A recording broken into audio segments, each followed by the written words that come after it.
বন্ধুরা, আমি সোমা বলছি, সোমা মুখার্জি। এত কষ্ট হচ্ছে ভিতরে যে হসপিটালে বসে থাকতে পারছি না। আমাদের সব ডাক্তাররা সবাই খুব ডিস্টার্বড। আজকে তো ওপিডি বন্ধ রাখা হয়েছে। তোরা জানিস সমস্ত ঘটনা শুনলাম, যা যা মানে সত্যিকারের ঘটনা, যেটা আরজি করের ভিতরের যে ডাক্তার তারা তাদের বন্ধু বান্ধব মারফত এটা ছড়িয়ে মানে এসছে আমাদের কাছে। অ্যাকচুয়ালি যেটা ঘটেছে সেটা হচ্ছে, আমি শুনে তো মানে বিশ্বাস করতেও নিজেকে কেমন লাগছে রে। প্রত্যেকটা আমাদের ওয়েস্ট বেঙ্গলের প্রত্যেকটা মেডিকেল কলেজে, বিশেষ করে কলকাতার সরকারি মেডিকেল কলেজগুলোর প্রিন্সিপালরা, ডিপার্টমেন্টাল হেডরা, প্রিন্সিপালরা বিশেষ করে, তারা পাশ করানোর জন্য স্টুডেন্টদের কাছে রীতিমতো টাকা নেয়। যেসব স্টুডেন্টরা, ইন্টার্নরা, পিজিটিরা যারা ভালো করে ক্লাস করে না বা থিসিস তারা জমা দেবে, পিজিতে তো থিসিস জমা দিতে হয়, তো যারা MBBS final year final pass করবে না সাপ্লি পাইয়ে দেবে, ইন্টার্নের কমপ্লিশন দেবে না, ইন্টার্ন হওয়ার পর কমপ্লিশন না দিলে তারা রেজিস্ট্রেশন নাম্বার পাবে না, এই সমস্ত ভয় দেখিয়ে টাকা পয়সা নেয়। সমস্ত জায়গাতেই এটা আছে। এর মধ্যে সব থেকে নিকৃষ্টের থেকেও নিকৃষ্টতম হচ্ছে সন্দীপ ঘোষ, প্রিন্সিপাল, যে তোর ইয়ের আমাদের কি বলে আরজিকর মেডিকেল কলেজে। সেখানে ভাব যে ওনার একটা বিশাল নেক্সাস ছিল, যাতে উনি বেশ কিছু ইন্টার্ন, হাউস স্টাফ এদেরকে দিয়ে ওই নেক্সাসটা চালাতেন। তারা ওখানে একটা সেক্স র্যাকেট চালাতো, তারা একটা ড্রাগ র্যাকেট চালাতো। ড্রাগ র্যাকেট মানে ওই যে ওটাতে বলেছে না, ড্রাগ মানে শুধু ওই হেরোইন আর ব্রাউন সুগারের ড্রাগ খাওয়া বা মদ খাওয়া নয়। ড্রাগ মানে হচ্ছে যে কম দামি, কম টাকায় যে ওষুধ পাওয়া যায়, যে ওষুধ, ওষুধ না জল ভগবান জানে, সেই ওষুধের মানে কোটি কোটি টাকায় যে টেন্ডার বেরোতো, সেই ওষুধ নিয়ে ওষুধ কোম্পানিগুলোর কাছ থেকে কোটি কোটি টাকা, সেই সমস্ত টাকার একটা বড় অংশ যেত পার্টি ফান্ডে। বুঝতেই পারছিস তাহলে। সেই জন্য পার্টির একদমই কাছের উনি, পার্টির মানে একদম খোদ মানে ওপর লেভেলের একদম আসল জায়গাকার কাছে। তো এবার উনি এই যে নেক্সাসটা চালাতেন, তাতে রীতিমতো কোন ইন্টার্নকে উনি পাশ করাবেন, কোন পিজিটাকে উনি থিসিস কমপ্লিট করাবেন, সেগুলো সব ভয় দেখিয়ে টাকা নিতেন। আর তার হয়ে কাজ করতো ওই ইন্টার্ন হাউস স্টাফের একটা পুরো বড় নেক্সাস।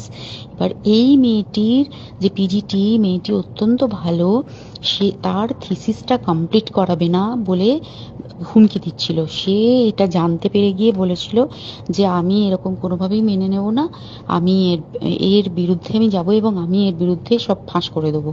তখন তাকে রীতিমতো ধমক দেওয়া হচ্ছিল। এটা চলছিল লাস্ট 6 মান্থস ধরে। 6 মাস ধরে তাকে এই হুমকি দেওয়া, তার প্রতি মানে বেশি বেশি প্রথমের দিকে কি করছিল, অত্যাচার করছিল। মানে কিরকম, বেশি বেশি করে নাইট ডিউটি দিচ্ছে, at a stress 36 hours duty, বেশি বেশি করে নাইট, বেশি বেশি করে খাটানো। এবং এগুলো সব জানে ডিপার্টমেন্টাল হেড, চেস্টের যে ডিপার্টমেন্টাল হেড সেও জানে, সিনিয়র পিজিটিরা সবাই জানে। প্রিন্সিপালের নির্দেশেই হচ্ছে এবং ওনার নেক্সাসের ছেলেমেয়েরাই কাজ করছে। তারা 6 মাস ধরে এটা করেছে। করার পরেও যখন ওকে আটকাতে পারেনি, তখন কি করেছে, ওই দিনকে ওরা ঠিক করেছে, যে দিনটাতে এই ঘটনাটা ঘটেছে, সেদিন কতখানি প্ল্যান্ড এবং গট আপ গেম দেখ। সেই দিন ওই ঘরে, ওই সেমিনার রুমে প্রত্যেক দিনই চারতলার আরো অনেকেই যারা সিনিয়র পিজিটি বা জুনিয়র পিজিটি, তারা কিন্তু বিশ্রাম নিতে যেত, অনেকেই ওই ঘরে যেত। সেই দিনকে ও একা, ওকে বলেছে তুমি ঘুমিয়ে পড়ো, ওকে একা রেখে এসেছে। বাকিরা কাউকে যেতে দেয়নি, বলেছে ওই ঘরে আজকে ঘটনা ঘটছে, মানে কাজ হচ্ছে, ওই ঘরে কেউ যাবে না। ওই ঘরে সেই দিনকে ওর সাথে যখন খাওয়া দাওয়া করেছে বাকি 4 জন, সেই 4 জনের মধ্যে একটি মেয়ে পর্যন্ত ছিল। সে কিরকম মেয়ে চিন্তা কর। এরা ডাক্তার না জানোয়ার জানি না, আমি জানোয়ার বললেও জানোয়ারদের অপমান করা হয়, কারণ জানোয়ার সমাজে এরকম কাজ হয় না। তো ডাক্তার না কি আমি বলতে পারবো না। সেই ইন্টার্ন মেয়েটি আরেকটি ইন্টার্নের গার্লফ্রেন্ড। তো তার সাথে ওই পিজিটি মেয়েটি প্রচুর ঝগড়া হয়েছে। ঝগড়া হওয়ার পরে তারা তো হুমকি টুমকি দিয়ে চলে গেছে, দিয়ে তারা বলেছে তুমি ঘুমো। এবার ও তো আর জানে না, ভালো মনে শুতে এসেছে। তারপরে তারা গিয়ে মদটদ খেয়েছে, 7-8 জন মিলে চড়াও হয়েছে।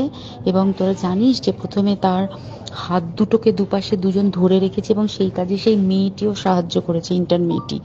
2 জন ওকে পা দুটোকে টেনে জরাসন্ধের মতো ছিঁড়ে ফেলেছে, মানে ছেঁড়ার মতো করে টেনেছে, যাতে পেলভিক বোন ভেঙেছে, গলার বোন ভেঙেছে। মানে কি বিপর্যস্ত মানে বিধ্বস্ত, কি নৃশংস অত্যাচার করেছে। ওকে উল্টো দিক করে শুইয়েছে, পিঠের ওপর দিয়ে বুট পরে হেঁটে গেছে, মাথাটাকে এমন থেঁতলেছে যে মানে স্কাল ফাল রাপচার হয়েছে। এই সমস্ত করার পরে শ্বাসরোধ করে তাকে মেরেছে। মেরে তারপরে আরো যেটা আরো ভয়ঙ্কর, যে একটা মৃত মানুষকে মিনিমাম ডিগনিটি দিতে জানে না। তারা নিচে এসে দেখেছে ওই সঞ্জয় তখন বসে মদ খাচ্ছিল অন্য আরো গ্রুপ ডি স্টাফদের সাথে। সঞ্জয় ছেলেটা হচ্ছে তার কাটা সঞ্জয় বলতো ওরা, ওকে বলে ফল গাই। মানে ওর একটু ওইসব আলুর দোষ আছে, ও যত্রতত্র যখন তখন প্রস্টিটিউট এলাকায় যায়। এবার দেখেছে যে একে দিয়ে যদি একটা রেপ করিয়ে দিতে পারি তাহলে ঘটনার মোড়টা অন্যদিকে ঘুরে যাবে। এইবার ওকে বলেছে, যা সেমিনার রুমে তোর জন্য রেখে এসেছি, যা তুই এবার গিয়ে কাজ করে দিয়ে আয়। ও এসে ওই ডেড বডিকে রেপ করেছে যাতে তার ভ্যাজাইনাতে সিমেন্ট পাওয়া যায়। তো এবার এই হচ্ছে, প্লিজ আমি নাম করে ফেললাম সবকিছুই। কতজন আমি যে নামগুলো পাঠিয়েছি এই সব ডাক্তাররা, এরা সব জড়িত জানিস। কিন্তু কেউ কোনো প্রমাণ নেই, প্রমাণ লোপাটের জন্য সেদিনকে ওই ইন্টার্ন এবং ডাক্তাররা যে ওইখানের যে বাথরুমটাতে হাত পা ধুয়েছে, রক্ত ধুয়েছে, সেইটাকে সাত তাড়াতাড়ি প্রমাণ লোপাটের জন্য ওই দেওয়ালকে ভেঙে দিয়ে তার মানে ওই বাথরুমের জায়গাটাকেই ভাঙতে হচ্ছে ওদের।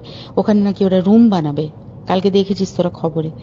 আর বেশি বলতে পারছি না, মানে তোরা তো সবাই প্রোটেস্ট করিস, আমরা তো আমাদের দিক থেকে করছি, কিন্তু কিছুই হবে না। এই পোড়া দেশে কিছুই হবার নেই, শুধু ভেতরে ভেতরে গুমড়ে গুমড়ে কষ্ট পাওয়া। আর আগামী প্রজন্মের যে ডাক্তাররা বেরোবে, তারা যে ইন্টার্ন বা পিজিটি বা যাদের কাছে আমরা যাব ভবিষ্যতে, তারা কি ডাক্তার না কি আমি জানি না, কি নিয়ে তাদের কাছে আমরা যাব আর কি করে বা আমাদের পরের প্রজন্মকে আমরা সুরক্ষিত রাখবো।